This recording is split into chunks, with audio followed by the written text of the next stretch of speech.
Let me enter into this conversation by giving a historical context. In the month of May 1963, the leaders of the then independent African countries assembled in Addis Ababa, Ethiopia.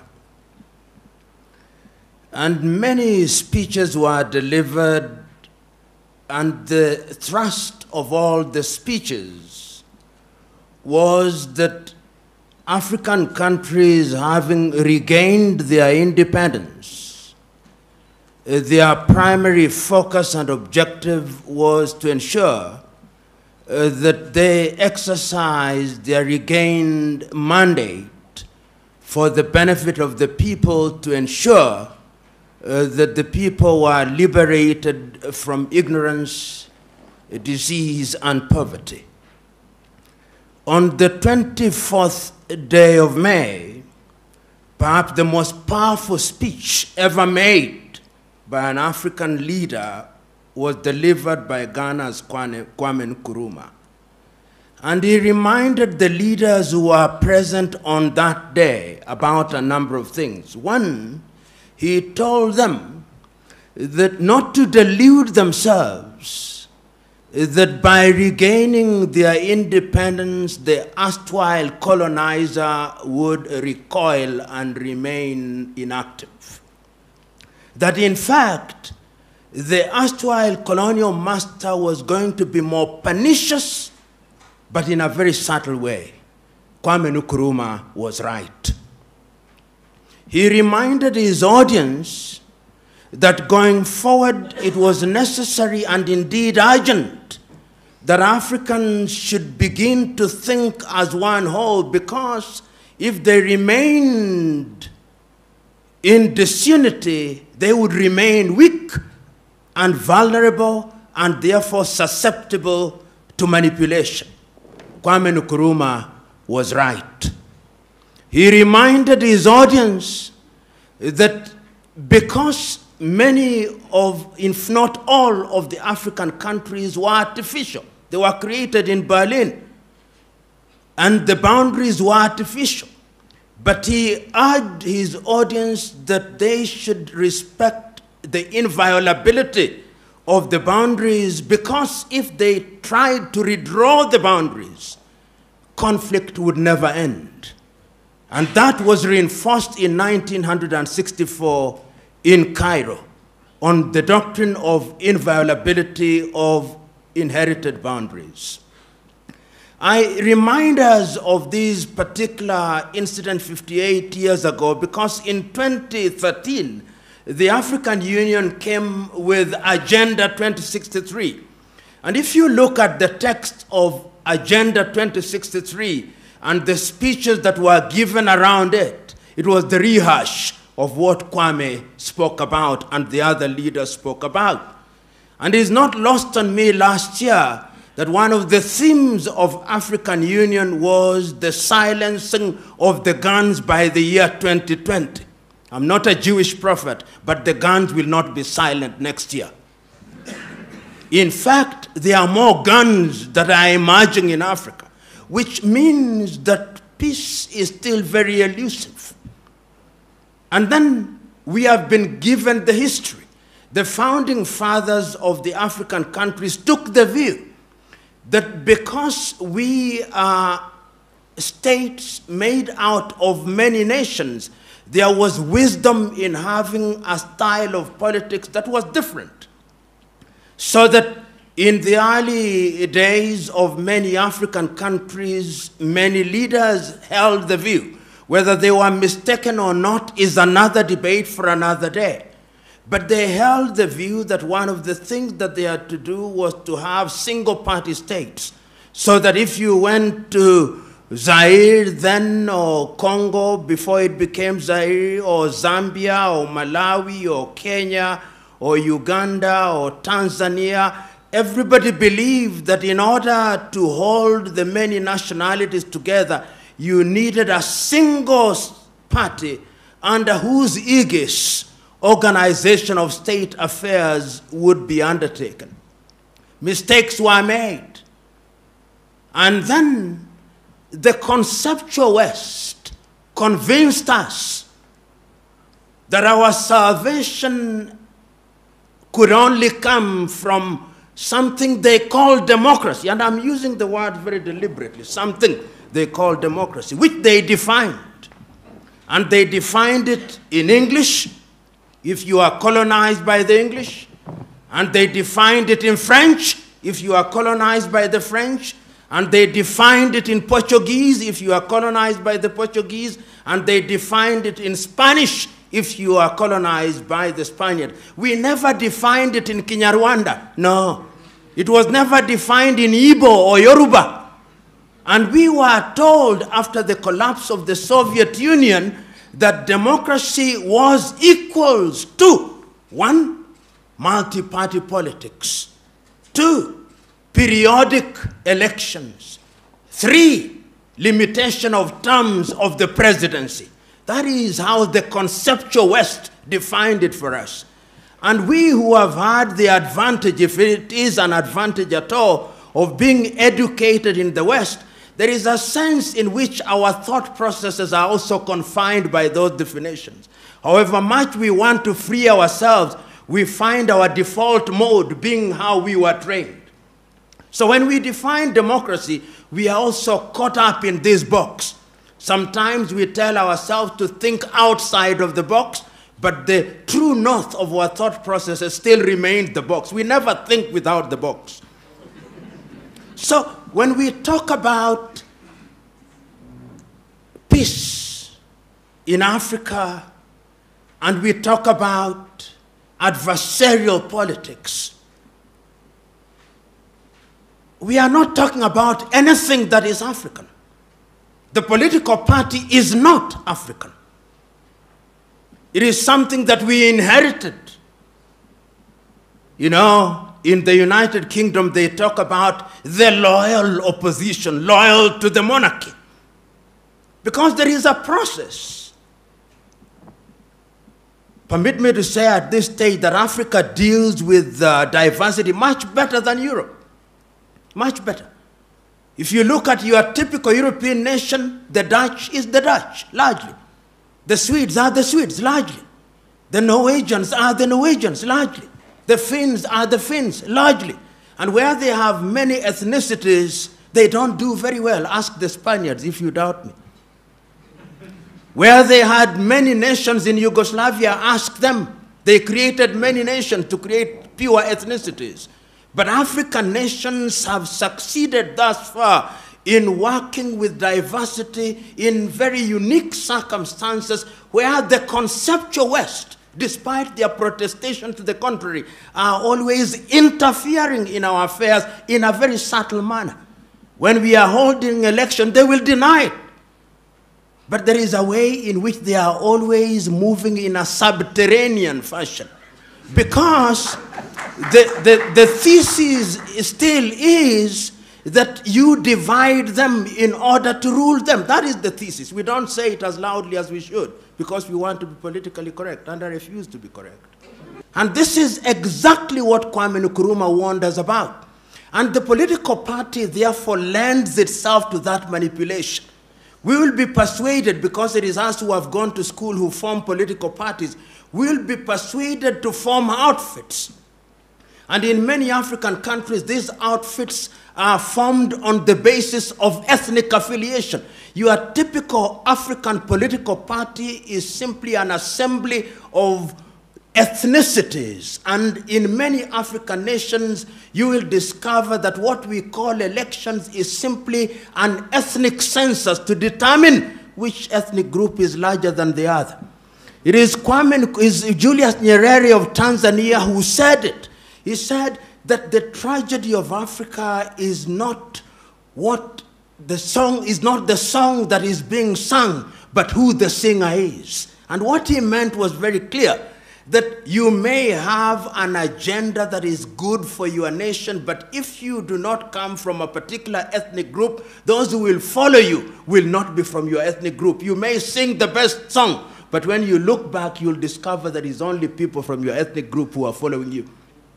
And when you have such a situation, the design is inherently conflictual. And that is why, therefore, when you look at Africa today, you discover that after every election cycle in many African countries, there is conflict. Because you go into the election, or the political parties go into an electoral process on the basis that we must win, and if we don't win, the elections have been rigged. In other words, we place so much premium on the presidency, and you'll see in many African countries, entry into government is like winning a lottery. It is winning a lottery because it gives you access to resources. And therefore, people claim the president. If you are in a country, say, and one of your own means a son, they are normally sons. One of your own sons has won the presidency. The tribe celebrates, from the herdsman to the professor, from the fisherman to the intellectual, because we have now won the presidency. We have won the lottery. We will have ministers. We will have all this, and everybody else feels excluded, and that generates conflict. And we have seen it, whether if we don't see it in Gabon, we see it in Guinea-Bissau. If we don't see it in Guinea-Bissau, we see it in Kenya. If we don't see it in Kenya, we see it in South Sudan. So that in South Sudan, if one were to ask them, what is the problem? The contest is of an ethnic kind. They are contesting because one of our own must occupy the state house. And that is why, therefore, you see, under the guise of democracy in a number of African countries, we create offices which are sinecures. You will have a president, you'll have a deputy president, you'll have a second deputy president, you'll have a prime minister, first prime minister, first second prime, all those useless offices which make no sense, because you have to appoint people into those offices and give them a motorcade so that when they go to their villages, they look important. And the people own them as ours. People want to be included. In such a scenario, my verdict is, number one, Africa's long-term salvation demands that we avoid adversarial politics. Africa's salvation demands that we define for ourselves what democracy means. And you said it very correctly, Professor, and the good friend from the United Kingdom, very correctly. What people want is to participate. What people want is to have a government that is accountable. Many people in many African countries simply want food on the table. Many people in many African countries simply want to have access to health care. Many people simply want good education. Young men and women in Africa simply want opportunities for innovation and invention. And they want a government that creates an environment where that can be achieved. And therefore, in my view, I think that time has come that Africa must define herself. One of the problems that we have in Africa is that we do not define ourselves. And permit me to annoy you. In many African nations today, after every election, whether we like it or not, we have observers. And when the elections are being held, observers may come from Nigeria, from Kenya, from Uganda, but people are waiting. What did the European Union say? You know, this belief by us that the Europeans have a divine duty to tell us what to do, and we have a divine duty to accept to do what they say, is one of the problems that we have.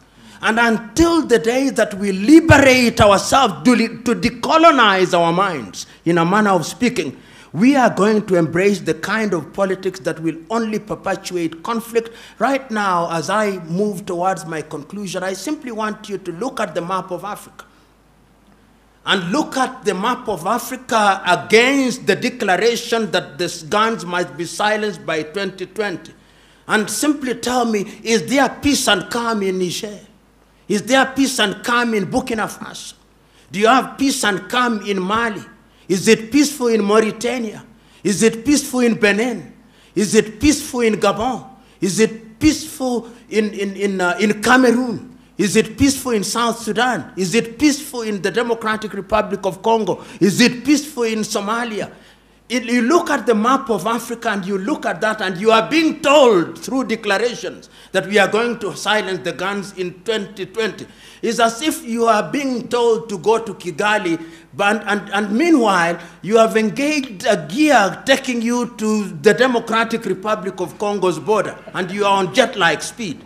This is why I think that it is incumbent upon us to remember one thing, that peace is not merely the absence of war.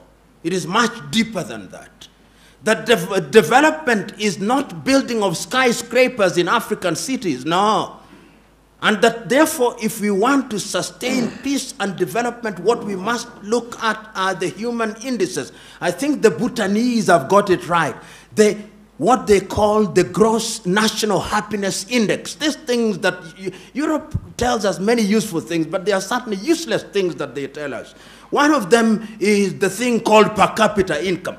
That they take all the wealth, half of which is owned by 2 people, and then they divide it and say the per capita income is $800. And meanwhile, all other people are suffering.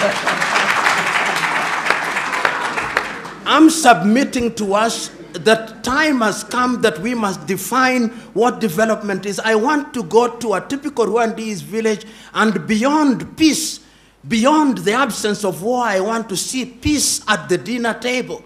I want to see peace at the hospital and the dispensary. And I'm suggesting to us that politics defines all these. And one of the things that we must do, and Professor, I can't agree with you more, is that there is no one size fits all. There is no one size fits all. What works for Rwanda is not necessarily what works for Uganda. In 1984, the Ethiopians came up with a constitution which I think is the only one in the world that defines itself on the basis of ethnic identity and even allows the ethnicities to secede under certain conditions. Whether it has worked or not, I think the jury is still out. But they recognize the fact that ethnicities are real. And if we continue to delude ourselves in Africa that ethnicities are unreal, we are cheating ourselves. Even the United States of America nowadays, when you hear them talking about the vote, they talk about the Hispanic vote. They talk about the black vote. They talk about the Caucasian vote. They are beginning to recognize that those blocks are critical. How then do you use them in a manner that is positive? Because look at the Democratic Republic of Congo with over 233 ethnicities. Look at Nigeria with over 200 languages. Look at Kenya with over 56. Look at Tanzania with 136 plus. These are the realities in the African nation. And I am convinced that going forward, number one, we need to have peace. But we will not have peace by declaring that peace will come and reign. We must do things that move us in the direction of attaining peace. And until we introduce what I've called elsewhere hygiene in our politics, we are moving nowhere. And part of the introduction of hygiene is to recognize the environment and the context in which we operate. One of the areas in which we must move is to recognize that going forward, we are different nations in single states trying to create mega nations. And unless we have inclusivity so that people feel they belong. And I want to give this example. In Kenya, it happens, and I believe in other countries. When an individual is elected as a member of parliament, in many African countries, they have things they call homecoming parties. These homecoming parties is an attempt to demonstrate to the village by the newly elected member of parliament or newly appointed minister that we went to hunt. We have come back with a prize. That prize is membership in parliament or a ministerial post. Let us eat and celebrate. So that when you want to punish that individual, you are not punishing the holder of the office, but you are punishing the whole village. People own these positions.